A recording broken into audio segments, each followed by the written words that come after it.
No último vídeo, falamos sobre as belezas naturais do município de Ibitirama. Hoje, vamos falar sobre um dos municípios mais tradicionais do estado do Espírito Santo. Vamos contar a história de Castelo. O nome da cidade tem a ver com aventureiros em busca do ouro.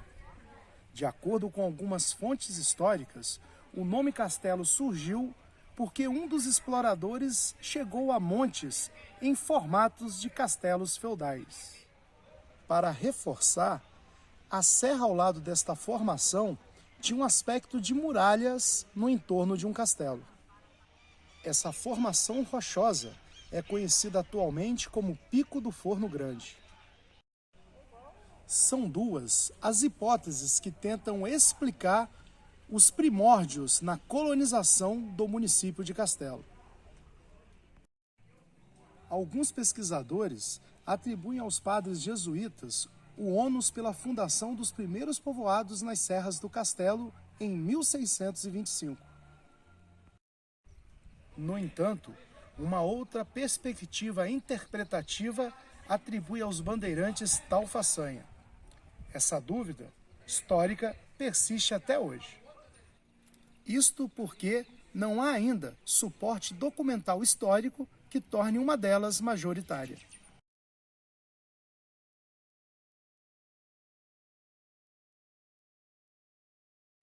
A Companhia de Jesus foi fundada no ano de 1534 pelo espanhol Inácio de Loyola. Ela surgiu no contexto da Reforma Católica, ou Contra-Reforma. O objetivo, combater a reforma protestante iniciada por Martinho Lutero. Desde o início, os padres jesuítas ficaram conhecidos como padres soldados e se destacaram por seu trabalho missionário e educacional. Rapidamente, eles ganharam forças na Europa e se espalharam por diversos países e continentes. Eles chegaram ao Brasil no ano de 1549, trazidos pelo governador-geral Tomé de Souza. Chefiados pelo Frei Manuel da Nóbrega, fundaram São Paulo e Piratininga, e também o seu famoso colégio. Dali, partiram para a extensa obra de catequização indígena, fundando aldeamentos que mais tarde se chamaram missões. No Espírito Santo, os jesuítas fundaram escolas e aldeamentos em vários lugares, com destaque para o padre José de Anchieta, que chegou ao Brasil em 1553.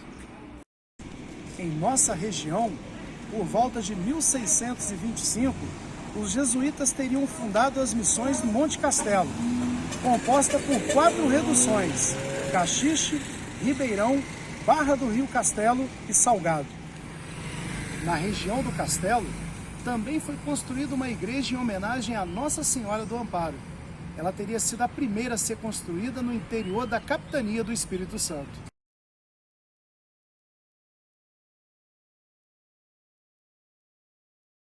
Muitas controvérsias cercam a presença dos jesuítas na região da Serra do Castelo. Alguns estudiosos acreditam que, além da prática da agricultura e da catequização dos indígenas, eles também estariam interessados no ouro. Entretanto, nenhum documento mostra que os jesuítas tenham iniciado alguma atividade de mineração na região.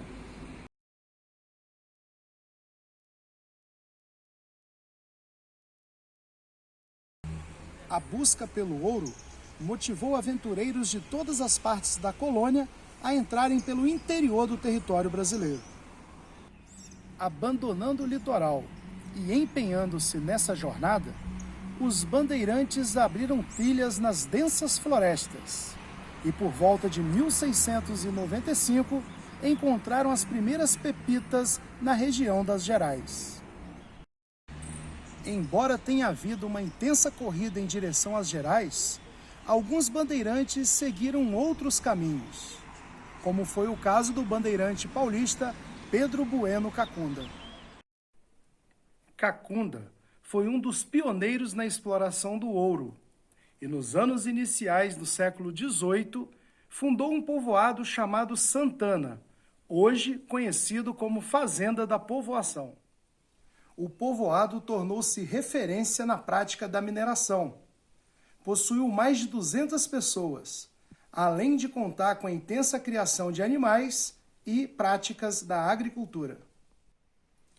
O conflito com os padres jesuítas, além da dificuldade em lidar com os nativos e também a natureza inóspita, sem apoio da coroa, vai fazer com que Cacunda abandone a região 3 décadas depois, indo tentar a sorte em outras terras. Mesmo após a saída de Pedro Bueno Cacunda da região das Serras do Castelo, a atividade mineradora continuou. Entretanto, foi constante o conflito entre os índios e os garimpeiros. Neste cenário de animosidades, destacaram-se os padres jesuítas. Eles foram responsáveis por manter o frágil equilíbrio nessa região entre os grupos que aqui viviam. Entretanto, com a expulsão da Ordem Inaciana do Brasil, no ano de 1759, foi rompida a trégua entre os nativos e os garimpeiros da região, levando a inúmeras batalhas. E a mais sangrenta de todas as batalhas ocorreu aqui, na Gruta do Limoeiro, no ano de 1771. Os indígenas saíram vitoriosos e obrigaram os colonos a se refugiarem no Baixo Itapemirim.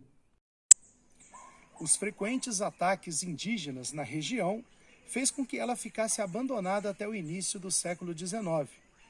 Entretanto, o desejo de fazer da região um grande centro de exploração do ouro nunca deixou de existir. Em 1816, uma carta régia ordenava ao governador Francisco Alberto Rubim os exames, a descoberta e as lavras da Minas. Apesar de todos os esforços empreendidos, em 1830 suspendeu todas as buscas intensas pelo metal precioso. Apenas alguns ousados garimpeiros começaram a procurar por iniciativa própria até meados do século XX. Ainda hoje, é possível encontrar na região vestígios da mineração. Rios com leitos desviados, sulcos feitos nas rochas, além de montes de cascalhos. E, é claro, também os nomes das comunidades, como Bateia, Patrimônio do Ouro e Fazenda da Prata. Sem dúvidas, ficamos fascinados ao conhecer a história de Castelo. Contamos a história da colonização e povoamento, tanto a visão religiosa quanto a visão dos bandeirantes. Então, fazemos um convite a todos. Venham conhecer Castelo.